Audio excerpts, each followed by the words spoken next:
Olá, estamos iniciando a nossa aula 139 do nosso curso de Filosofia Espírita, Interpretação dos Evangelhos e assuntos correlatos que vão sendo desdobrados desse capítulo 19, neste momento, que a fé transporta montanhas, tendo por base o nosso Evangelho segundo o Espiritismo.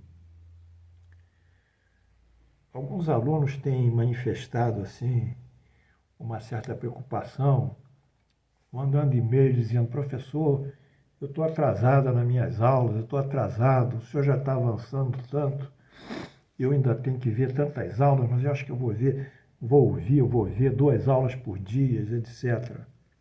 Uma preocupação de cumprir a base dessas aulas em um determinado tempo. Há 2 vertentes nesse caso. Quando nós estudamos uma matéria do mundo propriamente dita, física, química, história, geografia, matemática, nós temos um currículo prefixado para aquele ano, do 1º grau, do 2º grau, etc., até na universidade, na academia, e vamos cumprir aquela grade curricular em X dias e X horas. Na parte do espírito, isso não se corresponde. O movimento de amadurecimento do espírito é muitas vezes de muitas e muitas encarnações. Um curso como esse, que eu começo com um determinado propósito, aproveitando aí esse período que a gente fica em isolamento social em casa, para poder passar para vocês o meu trabalho, eu começo com o objetivo e aqui já estou em outro. Já estou na aula 139 falando do cristianismo primitivo, coisa que eu não pensei quando iniciei o curso. Então, eu posso dizer que essas movimentações do espírito, a construção de valores morais, de conhecimento de ordem espiritual, não seguem um tempo determinado, não tem uma pré-fixação, não tem uma grade curricular, não tem atrasos nem avanços.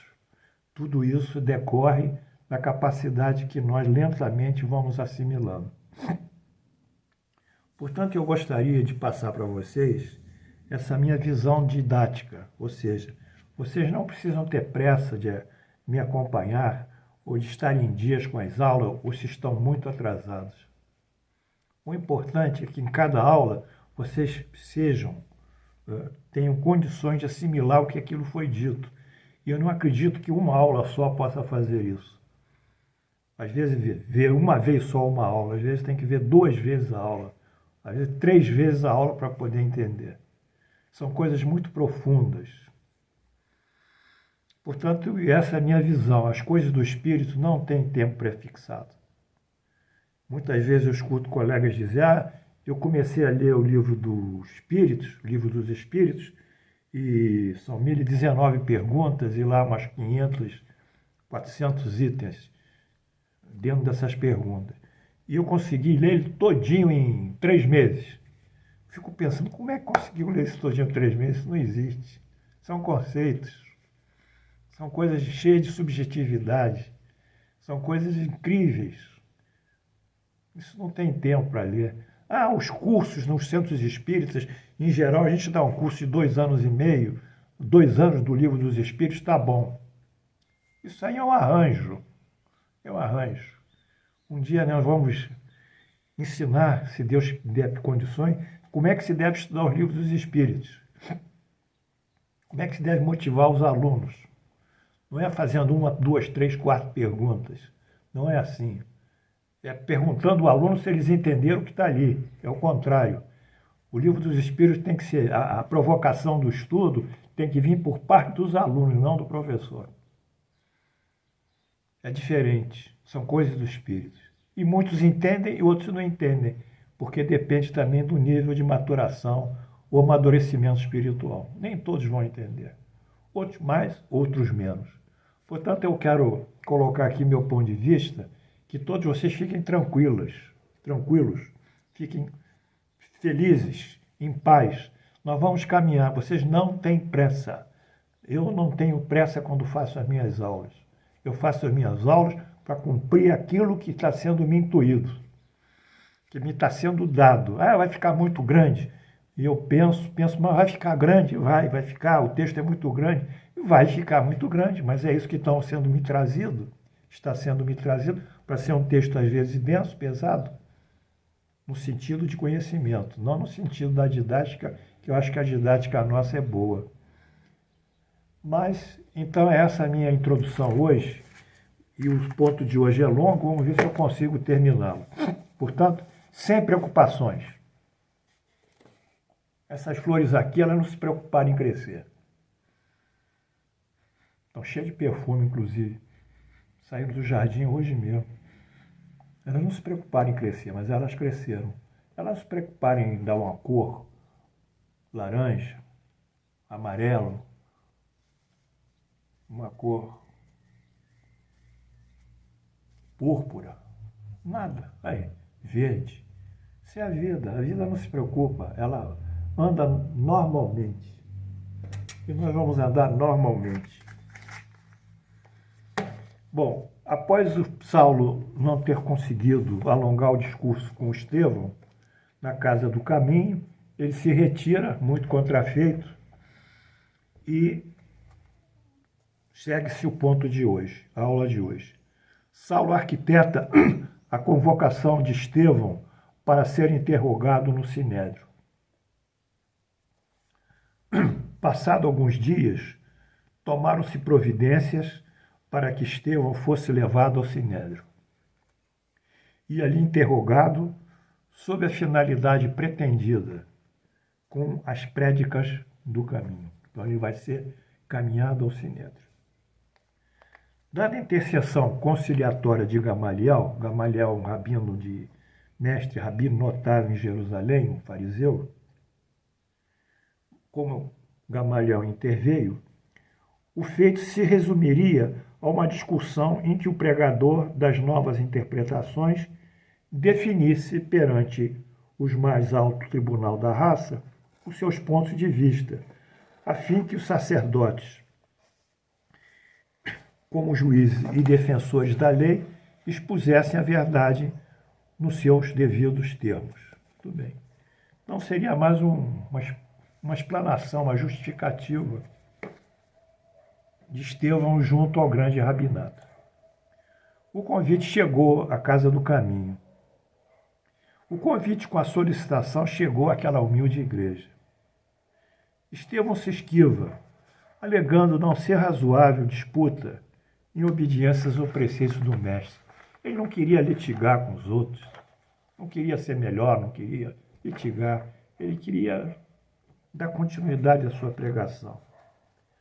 Saulo, ao seu turno, não poderia o obrigar a corresponder ao desafio, mesmo porque o Sinédrio só poderia empregar meios compulsórios, eu diria coercitivos, no caso de denúncia pública. Então, o Sinédrio, nesse momento, está atuando como órgão mediador e conciliador e dando entendimento. Mas, se não há uma denúncia, o Sinédrio não pode atuar no sentido de exigir a presença de Estevão. Após a instauração de um processo em que o denunciado fosse reconhecido, aí sim, por causa de denúncia, como blasfemador e caluniador.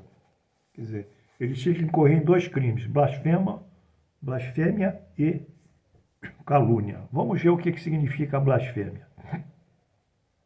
Blasfêmias são palavras que ultrajam uma divindade ou uma religião.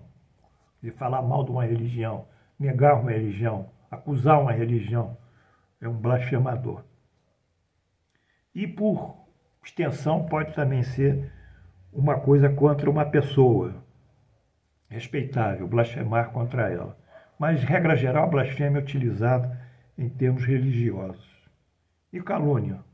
Calúnia é acusação feita a alguém relativamente a que esse alguém está violando leis ou princípios. você transgrediu isso, transgrediu aquilo, está sendo caluniado. Então, a blasfêmia seria uma posição contra a lei mosaica, e a calúnia seria dizer que Moisés não tinha colocado os princípios dele como deviam. Essa era a ideia que Paulo agasalhava contra Estevão. Paulo traça novo plano para contornar a negativa de Estevão. Depois das sessões comuns do tribunal, Saulo chamou um dos seus amigos serviçais e falou-lhes em voz baixa: Neemias, nossa causa precisa de um cooperador decidido. E lembrei-me de ti, para a defesa dos nossos princípios sagrados. De que se trata? Perguntou o outro com um enigmático sorriso. Mandai, estou pronto a obedecer. Já ouviste falar num falso taumaturgo chamado Estevão, taumaturgo que faz milagres? Um dos tais detestáveis da casa do caminho? Já lhe ouvi a própria palavra, e por sinal que reconheci nas suas ideias a de um verdadeiro alucinado. Isso diz Neemias. E Paulo: ainda bem que o conheces de perto, replicou o jovem doutor da lei. Necessito de alguém que o denuncie como blasfemo em face da lei, e lembrei-me da sua cooperação nesse sentido. Só isso? Interrogou o interpelado astutamente. É coisa fácil e agradável. Pois não ouvi dizer que o carpinteiro crucificado é o fundamento dessa verdade divina? Isso é mais do que uma blasfêmia. Trata-se de um revolucionário perigoso que deve ser punido como o caluniador de Moisés. Muito bem, exclamou Saulo, com um largo sorriso. Quanto, pois, contigo?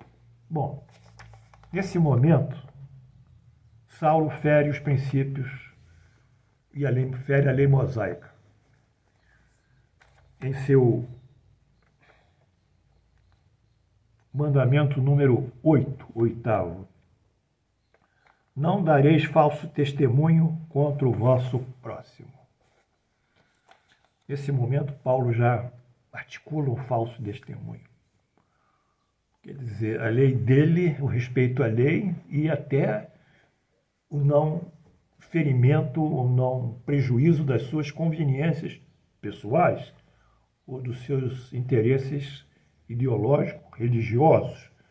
Mas, caso isso se obstaculasse aos seus princípios internos, seus interesses, ele feriria a lei, como tantos e outros ferem a lei. Vocês veem aí todo dia, isso acontece na nossa justiça. Eu não sei em outros países, mas aqui isso é o cotidiano, ferir a lei. Bem, a denúncia de Neemias. Então, Neemias vai fazer a denúncia de Estevão ser blasfêmio e caluniador. No dia imediato, Neemias compareceu ao Sinédrio e denunciou o generoso pecador como blasfemo e caluniador. Acrescentou criminosas observações da sua própria conta. Na peça acusatória, Estevão figurava como feiticeiro, vulgar, mestre de preceitos subversivos em nome de um falso Messias, que Jerusalém havia crucificado anos antes, mediante idênticas acusações. Não foi exatamente isso.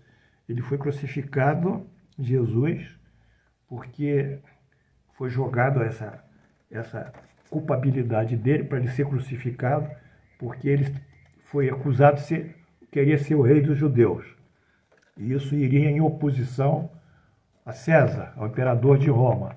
Então era necessário que não surgisse nenhuma autoridade revolucionária que fosse de encontro aos interesses e ao poder de Roma na Palestina, em Israel. Então ele foi crucificado por isso, perante Pôncio Pilatos, rei dos judeus. Mas por baixo disso tinha esse problema também da manutenção do poder do Sinédrio, que estava sendo ferido pelo discurso de Jesus. Neemias dizia-se vítima de perigosa seita que lhe atingia e transtornar até a sua própria família. Afirmava ainda ter testemunhado baixos sortilégios, bruxarias, por ele praticado em prejuízo de outras pessoas. Quer dizer, testemunhava até que os pobres de Estevão teriam praticado bruxarias. A denúncia de Neemias alcança a Igreja do Caminho. A notícia estourou na Igreja do Caminho, produzindo efeitos singulares e dolorosos. Não obstante, Estevão, como Simão Pedro e João, mantiveram-se serenos. Estevão, cheio de esperança, rogava a Jesus não lhe desamparasse. Bem, então essa foi a novo episódio em que Estevão agora vai ser compelido a se defender no Sinédrio, já sob acusações públicas de blasfêmia e calúnia. Mas vamos ver aonde a lei mosaica ela criminaliza quem pratica a blasfêmia e quem pratica a calúnia. Vamos ver aqui um pedacinho. A legislação mosaica, base justificada ou justificável da peça acusatória de Saulo, blasfêmia e calúnia. Assim como nós temos as nossas leis aqui, nosso Código Penal, nosso Código Civil, Código Tributário, e que o indivíduo ele viola alguma desses artigos do Código e por isso vai sofrer uma sanção do Estado. Lá na época de Moisés havia uma lei divina, quando Moisés recebeu efetivamente as tábuas da lei, os 10 mandamentos, e havia outras leis civis, tributárias, agrárias, penais, disciplinares, que foram colocadas ali por Moisés e seus seguidores como advindas de Deus, só para dar uma autoridade, uma força moral a essas leis. Mas, na realidade, foram redigidas pelos próprios homens e, portanto, são leis transitórias e falíveis, enquanto as leis divinas são leis eternas e imutáveis. Bem, de toda forma, eles queriam capitular o discurso de Estevão dentro da violação da lei mosaica. Bem, aí eu busquei em Allan Kardec esse texto. Allan Kardec, O Céu e o Inferno, ou A Justiça Divina, segundo o Espiritismo. É um livro maravilhoso dele. CELD, Centro Espírita Leão Denis, Rio de Janeiro, 2011, páginas 186, 190 e 191. Deuteronômio 18, versículos 10 e 12.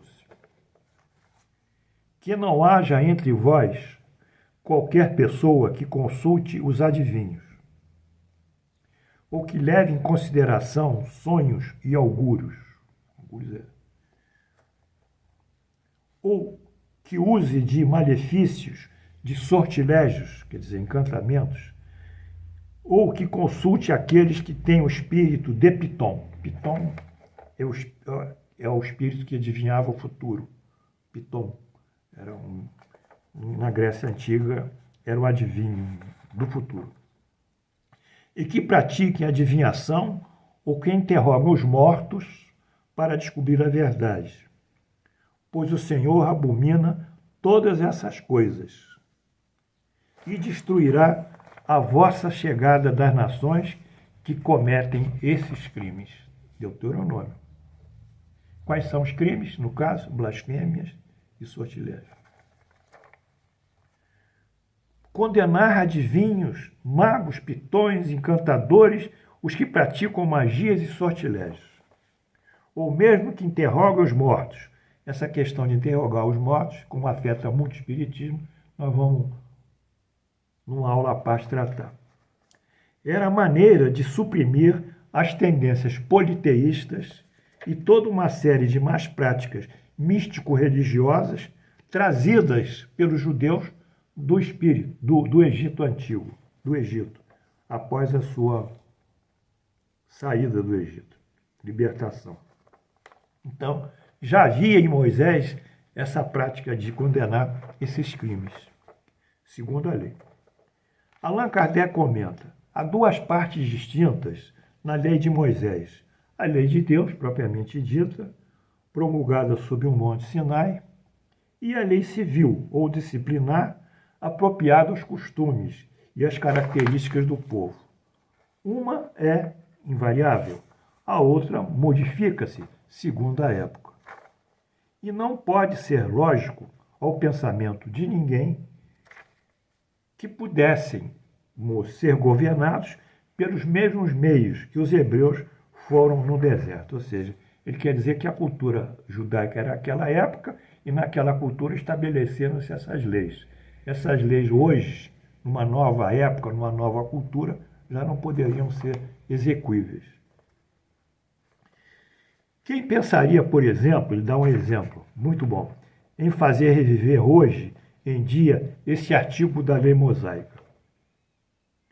Se um boi fere com seu chifre um homem ou uma mulher, e se eles morrem, o boi será apedrejado. É lei. E não se comerá a sua carne, mas o dono do boi será julgado inocente. Então, mata o boi, não se come a carne do boi, e o dono do boi é julgado inocente. Êxodo 21.28. Comentários. Este artigo nos parece tão absurdo. Não tinha, porém, por objetivo punir o boi e absolver o seu dono. Ele equivale simplesmente ao confisco do animal que causou o acidente, para obrigar o proprietário a ter maior vigilância. Confiscou o boi, matou o boi. A perda do boi era uma punição ao dono, que era muito sensível num povo que tinha gados, ovelhas, pastores. Então era um bem que eles perdiam. Mas essa pena não deveria ser proveitosa para ninguém. Por isso, era proibir a carne do animal. Então, quer dizer, ninguém podia se aproveitar do boi que foi apedrejado e morto para depois comer a sua carne.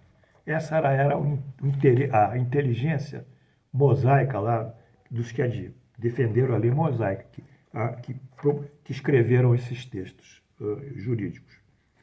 Assim, caberá ao Sinédrio julgar Estevão, tendo por base a lei mosaica disciplinar e humana. Então, na próxima aula, nós já entraremos na chegada de Estevão ao Sinédrio e o desenvolvimento do seu discurso e as acusações, a sua defesa, a sua réplica, a sua tréplica. É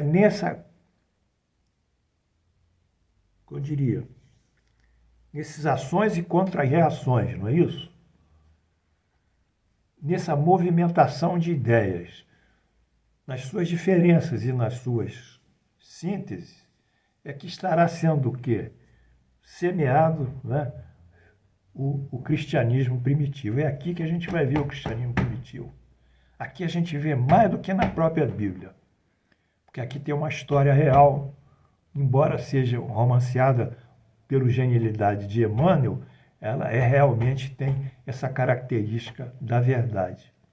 Na Bíblia a coisa já foi mais articulada para servir uma igreja, servir um modelo religioso de poder. Aí entrou o dogma, entraram artigos de fé, em que aqui ainda nos cristãos primitivos não existiam. Então aqui é a fonte viva do cristianismo primitivo. É aqui. Mas essa água ela vai sair do grotão, vai descer, límpida, vai correr, vai formar um riacho, do riacho vai formar um rio mais caudaloso e depois ela vai se poluir pelas influenciações dos interesses de poder, do orgulho e do egoísmo do homem. Eu digo isso como homem e como gênero, porque todos eles são sujeitos a essas quedas de artigos morais. Portanto, muito obrigado. Lembro a vocês mais uma vez que as coisas têm que caminhar naturalmente. Eu não quero ver ninguém correndo, ninguém atrás de nada. Quero ver vocês estudando como essas flores aqui cresceram naturalmente. Ninguém ficou em cima delas pedindo, dá mais cor, cresce rápido, dá um pouco mais de verde, dá um pouco mais desse amarelo aqui, dá um pouco mais dessa cor púrpura aqui, dá um pouco mais dessa cor de tijolo aqui, negativo. Isso foi tudo feito dentro da biologia, do tempo normal de vida desses vegetais. E que Deus nos abençoe também, abençoando o nosso trabalho.